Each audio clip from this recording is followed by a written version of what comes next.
एकच मला गोष्ट त्या संदर्भात सांगायची आहे की कोलंबिया विद्यापीठामध्ये डॉक्टर बाबासाहेब आंबेडकर एक रिव्हियर्ड फेलो म्हणून त्या ठिकाणी पाहिले जायचे आणि म्हणून तिथलं जे लेमन सोशल सायन्स लायब्ररी आहे, त्या लायब्ररीने असा निर्णय केला की भारतरत्न डॉक्टर बाबासाहेबांचा पुतळा या लायब्ररीमध्ये लावला जाईल, त्यांच्या हयातीतच तो लावला जाईल, अशा प्रकारचा निर्णय त्या ठिकाणी झाला। आणि मग हा पुतळा तयार करण्याची जबाबदारी वाघ यांनी स्वीकारली। ते सातत्याने बाबासाहेबांच्या पाठीमागे लागायचे की बाबासाहेब तुमचा पुतळा बनवायचा आहे, समोर तुम्ही बसलात तर चांगला बनेल। आणि अनेक वर्ष अनेक वेळा पाठपुरावा केला। शेवटी एक दिवस बाबासाहेबांना वेळ मिळाला आणि बाबासाहेब त्या ठिकाणी गेले।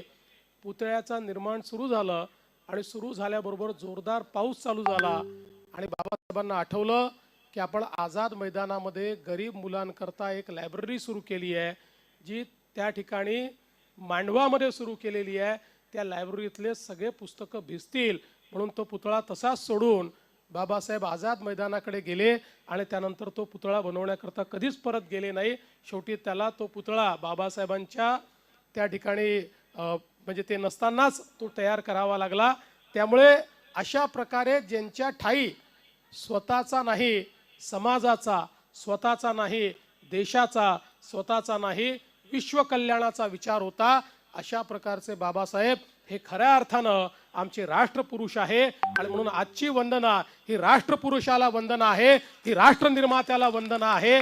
ती वंदना आपण सगळे देऊया। रोकठोक महाराष्ट्राला सबस्क्राईब करा आणि बेल आयकॉनवर क्लिक करायला विसरू नका।